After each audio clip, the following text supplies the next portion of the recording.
모신 다윗입니다. 이 말씀을 통하여 또 하나님의 은혜가 우리 가운데 충만하길 소망합니다. 다윗은 이스라엘의 총 그 40년의 시간 동안 통치를 했습니다. 그래서 그 7년 6개월 동안 그 헤브론에서 통치를 하였고, 다윗성 곧 그 예루살렘에서 나머지 33년의 시간 동안을 거기서 통치를 하였습니다. 그가 하나님 앞에서 이 통합된 왕이 되고 또 몇 가지의 어떤 전쟁을 이렇게 치르고 난 뒤에 그가 생각했던 것이, 제일 먼저 생각했던 것이 뭐냐? 하나님의 괴를 자신의 다윗성으로 옮겨와야 되겠다는 생각을 했던 거예요. 그 다윗성은 원래는 이것이 이 그 유다 족속에 있는 그 땅에 속해는 있었지만, 여호수아 때부터 이 다윗이 그 이 다윗성을 차지하기 전까지는 이곳이 이 유다 족속에서 정복하지 못했던 그런 땅입니다. 그런데 다윗이 그 성을 함락하고 그 성을 자신의 이제 성으로 삼으면서 그때부터 이 그 유다뿐만 아니라 바로 이 이스라엘의 통치의 중심지가 되는 그런 예루살렘이, 더 나아가서는 이 법궤를 모심으로 인해서 그것이 정치적으로뿐만 아니라 종교적으로도 중심이 되는 그러한 성이 되었어요. 그래서 상당히 견고하고 또 아름다운 그런 성이었습니다. 그래서 사람들은 그 성을 이제 나중에 와서 이제 하나님의 집이다. 왜요? 하나님의 법궤가 이렇게 들어있기 때문에. 그래서 거룩한 성으로 불렸던 그러한 성이 되었어요. 자, 그러면 이러한 이 이스라엘 백성들을 통치하고 또 하나님의 어떤 그런 종교적 중심지로 삼기 위한 그러한 생각 속에서 결국에는 하나님의 궤를 모셔오게 되어지는데, 그 하나님의 궤가 어디에 있었습니까? 아비나답의 집에 있었어요. 아비나답의 집에. 언제 있었습니까? 사무엘 때에, 그러니까 그 먼저 실로에 있던 그 하나님의 궤가 그 엘리 제사장의 아들들이 블레셋과의 전투에서, 그죠? 그 블레셋과의 전투에서 나아갔다가 그것을 빼앗겼죠. 빼앗겨서 그것을 찾아와서 이제 그것이 하나님께서 이제 블레셋이 보내게 되었던 거죠. 그래서 그것이 돌아와서 베스메스를 지나 이 아비나답의 집에 이렇게 머물게 되는 그러한 모습이 됐습니다. 제가 얼마 전에 설교를 하면서 좀 실수를 했던 것 같아요. 이 아비나답의 집에 하나님의 궤가 몇 년이 있었을까? 이게 이제 몇 가지 학설이 있습니다. 근데 이제 어려서부터 맨날 듣던 얘기가 오베데돔 그 아비나답의 집에 20년 있었다. 항상 그 얘기만 듣고 성경에도 딱 그 구절만 나오거든요. 그러니까 당연히 그렇게 생각하고 그러면은 블레셋에서 좀 더 오래 있다 왔겠구나. 제가 이제 그 생각을 했던 거예요. 그런데 성경을 다시 찾아보니까, 오늘 본문을 이렇게 준비하면서 찾아보니까 이전에 읽었던 그냥 구절을 그냥 쑥 지나갔더라고요. 그래서 블레셋에 도대체 그러면 얼마나 있었느냐 따져보니까 딱 7개월 있었어요. 7개월. 그러니까 몇 년 있었던 것도 아니고 딱 7개월. 왜냐하면 그게 성경 구절에 딱 나와요. 사무엘상 6장 1절을 보면 여호와의 궤가 블레셋 사람들의 지방에 있은 지 7달이라 해서 7개월만 딱 있고, 그 다음에 그것이 이제 베스메스로 암소들이 이렇게 수레에 끌고 가서 그것이 이제 이 아비나답의 집에 길앗 여아림에 있는 아비나답의 집에 이렇게 옮겨진 거예요. 그러니까 그 7개월이에요. 딱 7개월. 그러면 우리가 기본적으로 상식으로 아는 그 20년이라는 시간, 그렇죠? 아비나답에게서 20년이라는 시간, 그 시간 동안이 있었다는 그 사실을 우리가 생각하면, 그러면 도대체 이걸 어떻게 계산을 해야 되느냐? 참 애매하죠. 사무엘상 7장 1절에서 2절 말씀을 보면 길앗 여아림 사람들이 와서 여호와의 궤를 옮겨 산에 사는 아비나답의 집에 들여놓고 그의 아들 엘리아사를 거룩하게 구별하여 여호와의 궤를 지키게 하였더니 궤가 기럇 여아림에 들어간 날부터 20년 동안 오래 있은지라 이스라엘 온 족속이 여호와를 사모하니라. 20년이라고 나오죠. 그래서 어떤 분들은 20년이라고 주장을 합니다. 20년이라고 주장을 하는데, 그러면 뭐가 문제가 생기냐면 사울 왕이 통치한 기간이 40년이잖아요. 그렇죠? 사도행전에 분명히 40년이라고 나옵니다. 40년이라고 나오는데, 그렇다면 이 법궤를 빼앗겼던 사건이 사울 왕의 통치 때입니까? 아니면 통치 이전입니까? 통치 전이잖아요. 통치 전에 빼앗겼고 그것이 아비나답의 집으로 돌아왔잖아요. 그러면 그것만 해도 벌써 40년이 되는 거예요. 거기다가 그 40년에다가 더 플러스를 해보면은 그 다음에 다윗성에 다윗이 그 안에 들어가게 된 그 점령을 해서 그 안으로 들어가게 된 그때가 몇 년 만입니까? 참 읽었죠? 7년 6개월 만이에요. 그러니까 헤브론에서 7년 6개월을 다스렸고 다윗성에서 예루살렘에서 33년을 다스렸단 말이에요. 그런데 그 사이에 어떤 사건들이 있었냐면 전쟁이 하나 있었어요. 블레셋과의 전쟁. 그래서 온 이스라엘의 이 왕으로서 이 다윗이 세워졌다는 말을 듣고 블레셋의 전체 그 사람들이 군사를 모아서 이 다윗을 쳐들어왔어요. 그래서 그 쳐들어옴으로 인해서 전쟁이 일어나는데, 그렇죠? 그래서 사무엘하 5장 17절 말씀을 보면 이스라엘이 다윗에게 기름을 부어 이스라엘 왕으로 삼았다 함을 블레셋 사람들이 듣고 블레셋 사람들이 다윗을 찾으러 다 올라오매 다윗이 듣고 요새로 나가니라 해서 가서 전쟁을 해갖고 두 번에 걸쳐서 전쟁을 해서 완전히 다 쫓아내고 또 일정 부분에 잃었던 땅까지 다 찾아서 그래서 그 경계를 되찾는. 그래서 사무엘하 5장 25절을 보면 이에 다윗이 여호와의 명령대로 행하여 블레셋 사람을 쳐서 게바에서 게셀까지 이르니라. 그렇죠? 이러한 큰 전쟁도 있었고 또 뿐만 아니라 그 안에 있는 그 성을 그냥 사는 게 아니라 성 안을 좀 더 견고하게 하기 위해서 안쪽으로 더 성을 이렇게 보강을 했거든요. 그럼 그 보강 공사가 뭐 한두 달에 끝났겠냐 말이에요. 그러면 적어도 그래서 이 하나님의 궤를 모셔온 이때를 적어도 한 10년, 그러니까 이 통치에 한 10년 정도는 됐을 것으로 이렇게 학자들이 이야기를 하더라고요.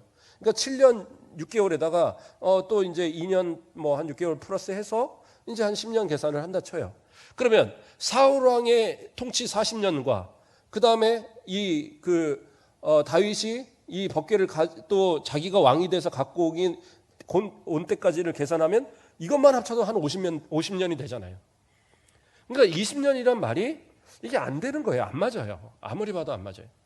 그러면 20년이 아니라 그럼 50년입니까? 그게 아니고, 자, 이 엘리 제사장이 그 실로에서 그 법궤를 잃어버린 대로 엘리 제사장이 죽었잖아요. 그리고 그 아들들도 죽었어요.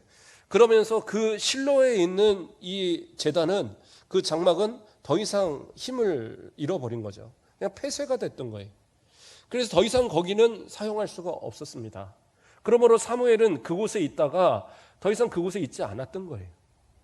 그 이야기 이후로 바로 이 법궤 이야기가 나오고 그리고 시간이 지나는 거예요. 그러니까 이 얘기는 무슨 얘기냐? 그래서 바로 이 구절 이후에 어떤 얘기가 나오냐? 사무엘이 갑자기 등장을 합니다. 등장을 해서 미스바로 사람들을 끌어모아요. 온 이스라엘을 끌어모으고 거기서 말씀을 전하고 회개 운동을 일으키잖아요. 그렇죠? 그래서 블레셋이 쳐들어오고 또 블레셋과 싸워서 그곳을 에베네셀이라 불러서 그런 이제 그 이름으로 바꾸고 하는. 그래서 그때부터 이 사무엘이 사울왕이 세워지기까지, 또 성경상으로 보면 사울왕이 세워지고도 한참 그 어떤 통치에 관여를 했던 그러한 모습이었습니다. 그래서 그 시작을 알리는 바로 구절이 아까 읽었던 그 20년이 되었다는 그 부분이거든요. 그러니까 이 이야기는 뭐냐면 사무엘이 그 엘리 제사장에서 밑에서 있다가 그들이 다 이제 죽고 뭐 망하고 한 뒤에 시간을 20년이라는 시간을 흘러서 그가 사사로서 하나님 앞에 잘 교육을 받고 이스라엘을 이끌어간 그런 선지자로서 어떤 역량을 채워진 뒤에 이스라엘 앞에 하나님이 세워놓으신 거죠. 그때가 바로 이 20년이라는 시간이 흘렀을 것으로 그렇게 해석을 하는 거예요. 그렇게 돼서 그러면 사무엘이 그때 나이가 몇일 거냐? 그래서 제가 쭉 찾아봤는데 성경상으로는 나오지 않고 학자들이 주장하는, 여러 사람들이 주장하는 것이 한 50세 정도였을 것이다. 그러니까 그 엘리 제사장이 이 법궤를 빼앗겼을 때가 한 30세 정도의 나이가 된 거죠. 그래서 한 50세 정도. 그래서 그 기간에 20년이라는 시간을 바로 아비나답의 집에 있었다. 그렇게 이제 해석을 하는 거예요. 그러니까 그 20년에다가 플러스 한 50년이 되는 거죠. 그래서 20년 설과 70년 설이 있어요. 그래서 많은 사람들이 70년이라는 것에 또 무게를 둬요. 근데 이것도 이제 성경을 가만히 읽어보면 또 변수가 있습니다. 이번에는 어떤 변수가 있느냐? 이 사무엘이 온 이스라엘을 다스리다가 나중에 보면 나이가 많아서 그 아들들을 사사로 세우잖아요. 그런데 그 아들들이 뇌물을 받고 판결을 굽게 함으로써 그때의 왕을 요구하거든요. 근데 그때의 표현이 뭐예요? 이 사무엘이 나이가 많다라고 했어요. 그랬다라는 것은 50의 나이가 많다고 말하지 않거든요. 물론 그때 그 정도 나이면 그때는 많은 거죠. 그렇게 표현할 수도 있는데 이 사무엘이 몇 년을 살았느냐? 이제 학자마다 좀 틀리는데 적게는 한 80 몇 년을 살았을 거로 보고 많게는 한 100살까지도 봅니다. 그런 이제 학자들만의 이런 사이에 차이가 있는데 어쨌든 그가 통치하는 그 기간, 사울왕이 세워질 때까지의 통치의 기간이 또 있는 거예요. 그게 이제 몇 년인지를 모르는 겁니다. 짧게 보는 사람은 한 10년 안쪽으로 보는 사람도 있고 길게 보는 사람은 한 30년까지도 보더라고요. 그런데 어느 쪽이 맞든 간에 어쨌든 그 안에 또 기간이 있는 거예요. 그래서 제가 아무리 찾아봐도 그걸 특정하기는 좀 어렵더라고요. 그런데 분명히 이 한 70년의 기간은 이거는 분명히 있는 시간이에요. 그러니까 이 기럇 여아림의 아비나답의 집에 한 70년에다가 플러스 최소한 10년? 그럼 한 80년 가까이 이상은 그곳에 있었던 거예요. 그렇게 될 수밖에 없어요. 시간을 아무리 계산을 해봐도. 제가 이걸 진짜 한 1시간은 매달리고 찾고 거의 1시간 반은 계산을 한 것 같아요. 예. 제가 머리가 나빠서 더하기를 못한 게 아니라 자료를 찾아야 되니까. 성경 안에서는 그 20년이라는 시간과 사울이 통치한 40년 그리고 이 다윗이 통치한 이 기간, 그래서 이제 더하기밖에 안 되니까 그래서 아무리 찾아도 그 이상의 답은 좀 없어요. 물론 이제 연대를 막 표기한 분들이 있는데 그것은 성경에서 나오지 않는 연대를 추정한 거기 때문에 정확하진 않아요. 그래서 70년 플러스 알파, 그러니까 더하기 조금 더 이렇게 생각을 하시면 될 것 같아요. 어쨌든 거의 70년에서 그 이상 한 80년 그 정도의 기간을 아비나답의 집에서 있었던 거예요. 그리고 그 부분에 대해서 성경은 뭐라고 하느냐? 바로 그 기간 동안 그 사울이 다스리는 그 기간 동안 뭐예요? 그 법궤에 대해서 하나님의 계에 대해서 사울은 전혀 신경 쓰지 않았다고 나와요. 왜냐하면 제사장들마저도 그렇죠?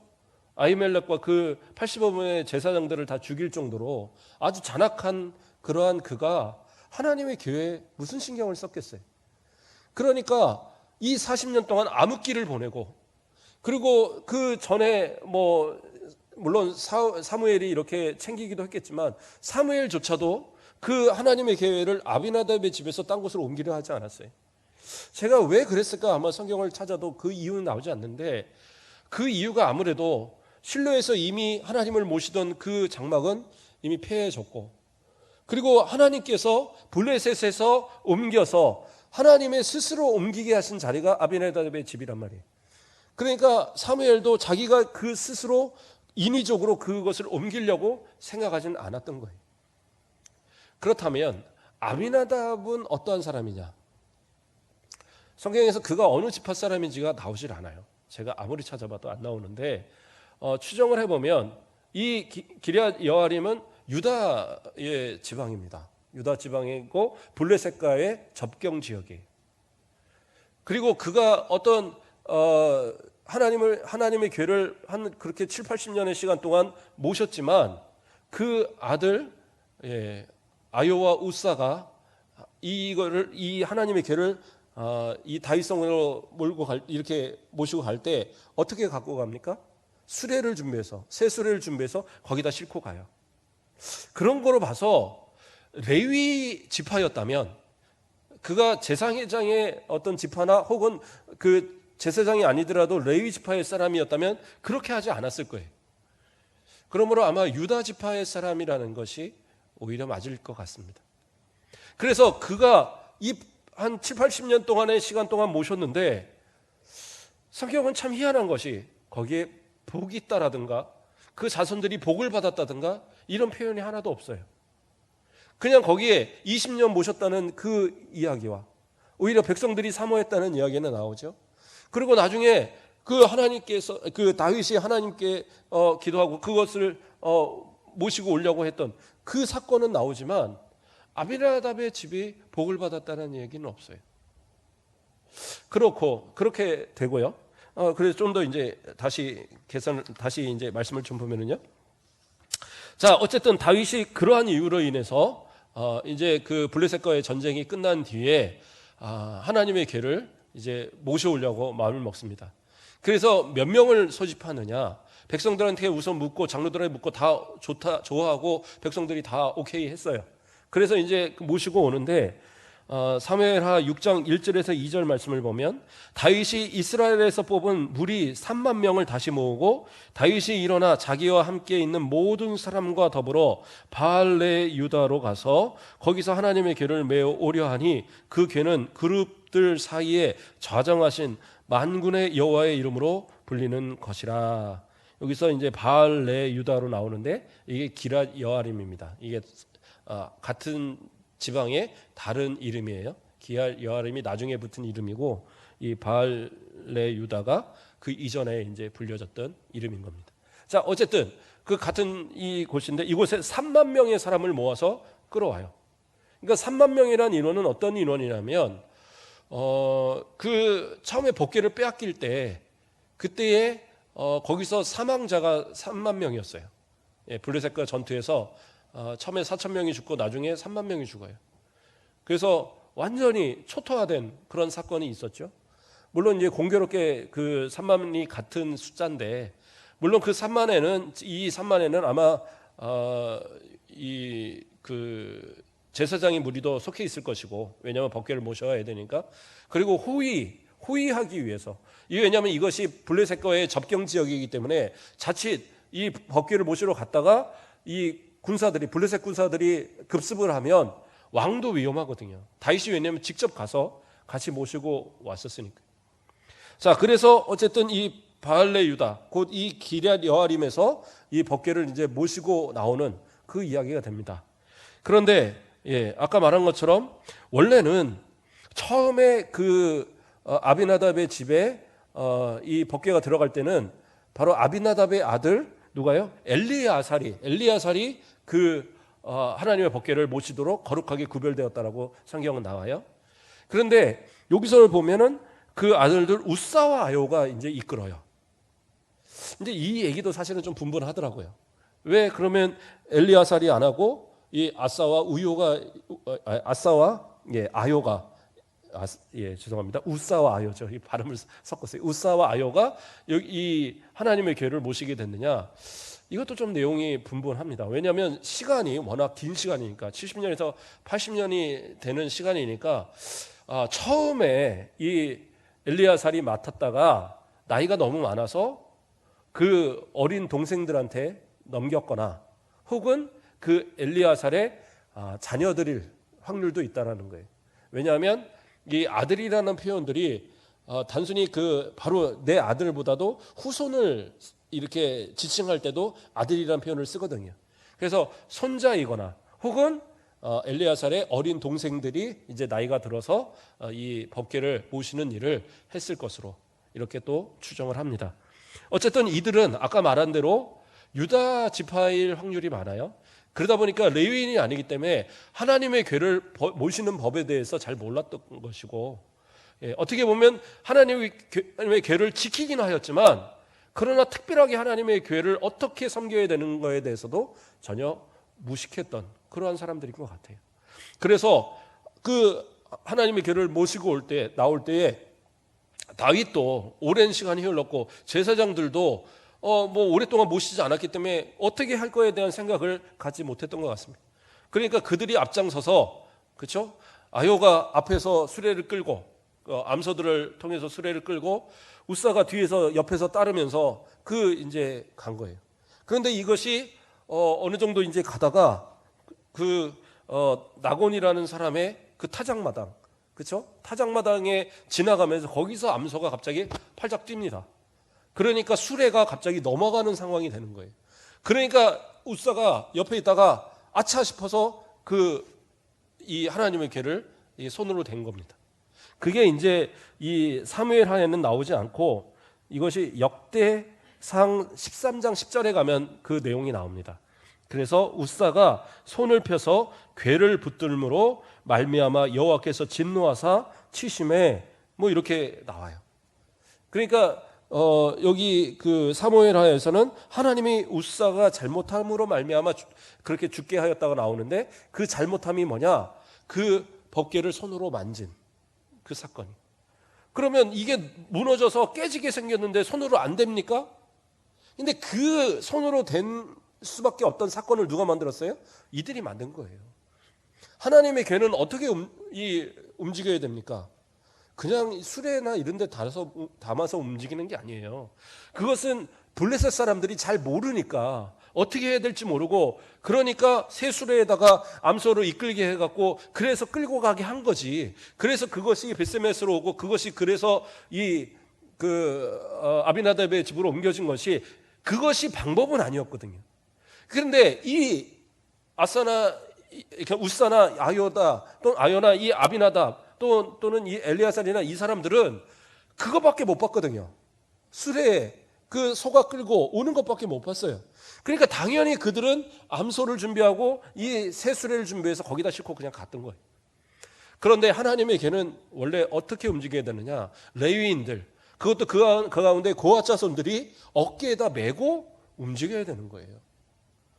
그런데 그것을 하나님의 방법대로 하지 않고 자신이 생각한 방법대로 정말 자신들은 정말 경건한 방법, 최고의 방법, 어떻게 보면 자신들이 아는 한은 최고의 쇠수레, 그리고 아주 힘 좋은 암소들, 뭐 이렇게 해서 끌고 간 거예요. 그러나 그건 내 방식이지 하나님이 원하시는 방식이 아니었다라는 거죠. 우리도 마찬가지입니다. 하나님을 섬길 때에 우리는 어떠한 모습으로 하나님을 섬기십니까? 그냥 내가 원하는 방법, 내가 생각한 방법, 이것이 하나님께 예배드리는 그런 최고의 방법이다? 그런데 그것이 아니라 하나님이 원하시는 방법은 그게 아닐 수도 있거든요. 그래서 저도 가끔은 고민들을 합니다. 하나님 앞에 예배드리는 것을 정말 이 예배드리는 어떤 형식, 또 예배드리는 어떤 그러한 모습, 제가 말씀을 전하는 어떤 그런 방식도 날마다 고민을 해요. 혹시라도 하나님 앞에서 내가 잘못된 모습을 가지면 안 되니까. 정말 나는 정말 하나님의 말씀을 전한다고, 나는 하나님 앞에 예배를 드린다고 실컷 했는데 나도 예배를 제대로 못 드리고 예배드리는 우리 성도들의 예배도 하나님 앞에 온전히 드려지지 못하게 한다면 내가 하나님 앞에 그 죄를 어떻게 받겠어요? 정말 두려운 마음으로 준비해야 되고 정말 두려운 마음으로. 그렇죠? 그러니까 저도 설교하면서 아차 했어요. 20년 플러스 알파를 그냥 일반적으로 생각을 했으니까, 그러니까 블레셋에서 오래 있겠구나. 근데 이제 새벽 예배 설교지만 내가 잘못 말했더라고요. 얼마나 부끄러운지. 제가 그래도 새벽 예배 설교도 한 2시간씩은 준비를 하는 건데, 그런데 미처 그건 기본 상식이라 생각했던 부분이라 못 봤어요. 근데 이제 오후 설교나 오전 설교는 적어도 한 7시간 이상은 매달려서 준비하고 또 자료들을 찾기 때문에, 그렇기 때문에 이제 보다 보니까 아차 싶더라고요. 야, 이거 아니구나. 그래서 우리가 기본 상식을 갖고 성경을 풀어보면 안 돼요. 실수하게 되더라고요. 우리가 아는 기본 상식들이 틀린 게 너무 많아요. 그러니까 대표적인 예로 노아 방주 몇 년 만에 지었어요? 한번 물어볼까요? 우리 일반 우리 딸 분들한테 보면 또 창피할 것 같으니까 예, 창피는 좀 대표로 창피 당할 분이 당하면 돼요. 예, 우리 장재길 장로님.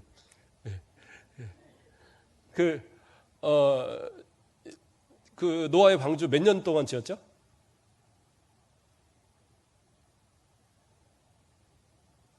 예. 또 답을 얘기하면 또 아니라고 할까봐 그렇죠? 예. 우리가 보통 120년이라고 알고 있잖아요. 120년이라고 그렇게 알고 있는데 또 어려서부터 죽어라 그렇게 배웠어요. 그런데 성경에 어디도 120년이라고 나오지 않아요. 예. 왜냐하면 그 함과 셈과 야벳을 이미 낳았고 그 다음에 이제 그 방주를 지었거든요. 그런데 셈과 함과 야벳을 몇 세에 낳았냐면 500세에 낳았어요. 그럼 600세에 그 홍수가 일어났는데 그것만 해도 100년밖에 안 되잖아요. 그럼 120년이라는 말이 어떤 말에 나오냐? 그렇죠? 그 하나님의 그 아들들과 사람의 딸들이 서로 결혼하면서 그들이 육체가 되었다. 그들의 연하는 120이다. 120살이다. 이제 그때 120살이에요. 120이다 하는 120년이다 하는 그 부분에 가서 이걸 120으로 계산을 하는 거거든요. 근데 그거는 아니죠. 하나님이 주시는 긍휼의 시간이 120인 거지 그게 방주를 지었다는 시간은 결코 아니거든요. 그러면 또 이 아이들이 어느 정도 장성하고 뭐 시간적 간격도 뭐 있고 그러면 100년도 한참 안쪽이에요. 예, 뭐 120년까지 가지 않습니다. 그런데 우리 주일학교 공과에 아이들 가르치는 공과에 120년이라고 써 있더라고요. 그러니까 이 공과를 집필 하는 분들도 그냥 어려서부터 들은 기본 상식으로 쓴 거예요. 이게 제가 총회로 전화했어요. 예전에 제가 전도사 때 총회로 전화해서 그 교육국 좀 바꿔달라고. 그래갖고 전화해서 거기 담당이시냐고 그러니까 담당이래요. 여기 주일학교 120년이 나왔는데 성경에 어디 120년으로 나왔냐고 답 좀 저한테 알려달라고. 그랬더니 되게 당황하더라고요. 그랬더니 제가 연락드리겠습니다. 연락 안 왔어요 그 뒤로. 연락 안 왔어요. 근데 그거 틀려요. 120년 아닙니다. 지금은 대부분의 분들이 120년이라고 말하지 않아요. 주석에서들도 그렇게 이야기하지 않습니다. 적게는 한 70몇 년에서 100년 사이로 봅니다. 그 정도의 시간으로 보여요. 그러니까 성경에 나오지 않는 이야기를 나온 것처럼 얘기하면 안 되잖아요. 그러니까 저도 고민하면서 이렇게 찾아보니까 이게 실수가 있더라고요. 그러니까 목사님 또 그렇게 실수하면 앞으로 성경 말씀 못 믿겠네요. 목사님 전할 말씀 못 믿겠네요. 이거 아니고 그렇게 어떤 숫자적인 중요한 부분들이 아니기 때문에 건너뛰었던 부분인데 막상 이렇게 짜 맞춰 보려니까 이게 틀렸구나. 그러니까 제가 솔직하게 고백하는 겁니다. 널리 용서하시고 좀 더 우리 목사님 좀 더 연구하라고 기도 좀 해주시고 어쨌든 다시 말씀으로 들어가서 그렇게 해서 하나님의 궤를 모시고 오는데 이것은 어떻게 어깨로 메써야 돼요. 그렇지 않고 그냥 수레에다 담음으로 인해서 그 자체가 벌써 잘못이 된 거예요. 거기서부터 잘못되어서 거기서 손을 대면서 이것이 죽을 수밖에 없는 일을 본인들이 만든 거죠. 이것으로 두려워서 그 하나님의 궤가 어디로 갑니까? 오베데돔의 집에 갑니다. 오베데돔에. 근데 거기서 몇 개월을 있었습니까? 3개월 있었어요. 3개월. 왜 3개월을 거기다 두었느냐? 다윗이 두려웠던 거예요. 무서웠던 겁니다. 왜요? 하나님의 궤를 모시고 왔는데 하나님이 원치 않으셨구나 생각을 한 거예요. 그래서 오다가 그 낙원의 타작마당에서 거기서 그 난리가 나고 거기에 가까운 오베데돔의 집에다 모셔놓은 거예요. 근데 참 놀라운 것은 그 오베데돔의 집에 석 달이 있는 동안에 하나님께서 그곳에 복을 주셨어요. 참 놀라운 일입니다. 그래서 사무엘하 6장 11절 말씀을 보면 여호와의 궤가 가드 사람 오벳에돔의 집에 석 달을 있었는데 여호와께서 오벳에돔과 그의 온 집에 복을 주시니라. 대단하죠. 어떠한 복을 주셨는지 이게 뭐 성경은 자세하게는 안 나오니까. 근데 이제 추정을 해보면 나중에 이 오벳에돔의 자녀들이 이 오베데돔이 누구의 자손이냐면 고라 자손이에요. 우리가 잘 아는 것처럼 고라 자손은 어떤 사람들입니까? 고라 이 배반했던. 그러나 그 이후로 고라 자손들은 상당히 하나님 앞에 충성하는 사람들이에요. 그래서 대표적으로 성전의 문지기를 맡은 사람들이 고라 자손들입니다. 근데 그 문지기가 여러 반으로 나눠서 서로 번갈아 가면서 하는데 그의 한 반을 책임진 데가 바로 이 오베데돔의 자손들이에요. 그러니까 이거 대단히 영광스러운 위치입니다. 영광스러운 자리를 그렇게 복으로 차지한 거예요. 다윗이 그렇게 세웠어요. 그러니까 오베데돔의 사람들은 그러한 복을 받았습니다. 뿐만 아니라 그 자녀들의 이렇게 뭐 수를 보면 뭐 이렇게 용사도 있고 또 뭐 그 가운데 한 70명의 또 이렇게 하나님 앞에 쓰이는 사람들도 나오고. 그러니까 이제 어떤 분은 그것이 자녀의 축복이다 뭐 이렇게 또 이야기도 하더라고요. 자, 어떤 복이 되었는지 하여튼 이 가정은 복을 받았습니다. 그리고 하나님을 섬기는 방법대로 그 석 달 동안 정말로 전심을 다하여 섬겼던 거예요. 우리도 마찬가지입니다. 신앙생활 하면서 나는 한 30년 했는데, 나는 한 40년 했는데, 나는 모태신앙인데, 그 중요한 게 아니에요. 하나님을 어떻게 섬기느냐가 중요한 겁니다. 하나님의 길을 석 달을 섬긴 이 가정은 하나님이 복을 주셨다. 그리고 성경에 받은 복이 막 곳곳에 나와요. 그런데 문제는 뭐예요? 7, 80년을 모신 이 아비나답의 집은 사무엘 때 딱 한 번 나오고 지금 한 번 나오는 거예요. 그나마도 우사가 만지면 죽고 나서 그 뒤로는 끝. 아무런 이야기가 없어요. 하나님은 섬기는 것은 하나님의 방법대로, 하나님이 원하시는 뜻대로 그렇게 섬겨야 되는 거예요.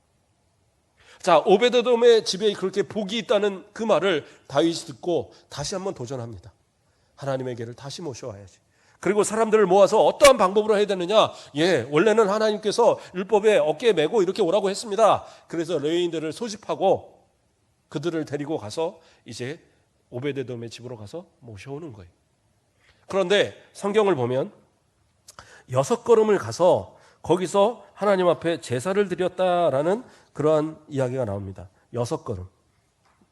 사무엘하 6장 13절을 보면 여호와의 궤를 맨 사람들이 6걸음을 가매 다윗이 소와 살진 송아지로 제사를 드리고 이렇게 나와요.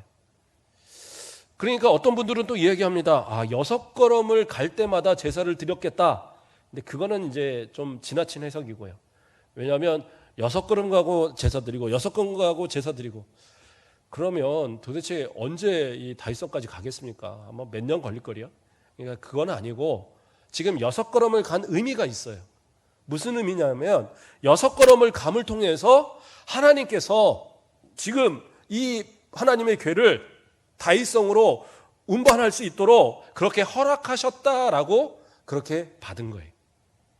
그러니까 들긴 들었는데 만약에 하나님이 허락하시지 않으면 바로 발걸음 뛰자마자 죽을 수도 있잖아요. 우사가 이렇게 손대고 죽은 것처럼. 그러니까 그걸 본 거예요. 두려운 마음으로 몇 걸음을 한번 가보면 하나님께서 어떻게 하시나 보자. 그래서 레위 사람들이 그 율법대로 딱 어깨에 메고 그리고 이 걸어가니까 그렇죠? 이 부분을 또 한번 설명을 다른 부분에 나옵니다. 역대상 15장 15절을 보면 모세가 여호와의 말씀을 따라 명령한 대로 레위 자손이 채에 하나님의 궤를 꿰어 어깨에 매니라. 그렇죠? 이제 그 줄 같은데 이렇게 해서 양쪽으로 해서 이렇게 어깨에 메고 이 네 사람이 이렇게 메고 이렇게 이제 가는 거예요. 자, 어쨌든 그렇게 해서 옮겨졌는데 6걸음을 딱 가보니까 이제 하나님께서 우리에게 허락하셨구나. 그래서 그 앞에서 송아지와 이제 이 소를 가지고 이렇게 하나님 앞에 제사를 드린 겁니다. 그리고 이 곳을 가지고 이제 이 하나님의 궤를 다윗의 성으로. 그럴 때 다윗은 막 그 옷이 막 벗겨지도록 막 춤을 추잖아요. 그러니까 그 첫 번째 부인 미갈이 막 업신여겼다고 성경은 나와요. 그 뒤로 미갈에게는 후손이 없어요. 아마도 다윗이 멀리하지 않았을까라는 생각을 해봅니다. 하나님께서 허락하지 않으셨을 수도 있고 그래서 미갈은 후손이 없습니다. 왜요? 하나님의 궤를 모시고 오는 그 모습에 그것을 책망하고 이거 참 뭐 이렇게 경망스럽게 그렇게 하냐 손가락질했던 그 죄로 인해서 그는 후손이 없어요. 어쨌든 다윗은 그러한 모습으로 하나님 앞에 모셔오고 그리고 그곳을 통하여서 그것은 하나님의 거룩한 성으로 하나님의 집으로 이렇게 불리는 그러한 성이 되어졌고 또 그 하나님의 궤를 모심으로써 역대상 17장 12절에 그는 나를 위하여 집을 건축할 것이요 나는 그의 왕위를 영원히 견고하게 하리라. 그래서 솔로몬의 이 성전 건축을 허락받고 또 그 이후로 하나님의 이 주시는 은혜로 왕위가 다윗부터 솔로몬을 이어서 영원토록 이어갈 것에 대한 약속을 받는 그러한 모습이 되어졌다는 사실입니다. 하나님의 궤를 모신 다윗, 그 모습은 이제 하나님의 뜻대로 살겠다라는, 이 나라를 내가 통치하는 것이 아니라 하나님의 통치로 이 나라를 다스리겠다라는 그러한 각오를 가지고 이렇게 모셔온 거예요. 또한 그 모셔옴에도 불구하고 하나님의 방법대로 모셔오고 하나님이 원하시는 대로 하나님의 궤를 모시고 섬겼던 다윗. 그러면 다윗이 정치적으로 이용한 거 아닙니까? 그 하나님의 궤를 예루살렘의 그 성에 둠으로 인해서 사람들이 다 거기에 따르고 다윗을 통치를 따르도록 그렇게 만든 거 아닙니까? 그런데 다윗은 그러지 않았어요. 그 대표적인 예가 제가 저번에도 말씀드렸지만, 그 압살롬에게 이 성을 빼앗겼을 때, 그렇죠? 사독과 아비아달이 그 하나님의 궤를 끌고 나오고 있었거든요. 이 다윗과 함께 가려고 막 들고 나왔어요. 그런데 다윗이 뭐라고 그러냐? 아니다, 다시 옮겨서 모시고 들어가라고 얘기해요. 왜냐하면 하나님께서 분명히 나를 이쪽으로 다시 옮겨오게 하실 것이다. 왜? 하나님의 궤만 사실은 갖고 있으면 이거는 분명히 통치자의 어떤 모습이기 때문에 이걸 가지고 다른 데에 가서 딱 자리 잡아도 압살롬이 아무리 그래도 힘을 발휘할 수 없거든요. 그러나 압살롬이 하나님의 궤를 가졌다 그러면 완전한 이 통치의 이양이 이루어지는 거예요. 그 후궁들도 다 데리고 있고. 그런데 그럼에도 불구하고 다윗은 뭐라 그러냐? 하나님께서 분명히 나를 옮기실 거다. 근데 나를 다시 안 부르실지라도 그것이 하나님의 뜻이라면 자기는 어쩔 수 없다라는 거예요. 그러한 신앙을 가진 다윗의 모습. 그러므로 그가 이 하나님의 궤를 모셨던 이유는 정치적인 이유라기보다는 정말 겸손하게 그 한대에서, 어떻게 보면 그러한 레위인도 아닌 그러한 사람이 모시는 그곳에 있는 하나님의 궤를 그대로 둘 수 없어서, 자신이 이렇게 편안한 집에 혼자 살 수 없어서 자신의 성에 장막을 치고 그곳에 하나님의 궤를 모셨던 신앙의 모습이었던 겁니다. 오늘 하루를 살아가시고 또 이렇게 일주일을 살아가실 때도, 또 앞으로의 삶을 살아가실 때도 하나님을 모시는 마음으로, 우리의 마음을 뭐라고 그래요? 신학에서는 하나님의 집이다, 그렇죠? 하나님의 전이다라고 얘기하잖아요. 하나님을 우리 마음 가운데 모신 성도들, 정말 하나님의 이끄시는 통치대로, 또 하나님을 섬기는 방법대로 하나님을 온전히 잘 섬김으로 이 땅에서도 하나님의 영광 드러내며 주님의 뜻을 이루어가는 그러한 복된 저와 여러분의 되시길 주님의 이름으로 축복합니다. 기도하겠습니다. 사랑의 하나님, 감사를 드립니다. 오늘도 하나님의 은혜 가운데에 주의를 지키게 하시고 오늘도 주님의 주신 은혜로 또 이 한 주를 시작할 수 있도록 인도하심을 감사를 드립니다.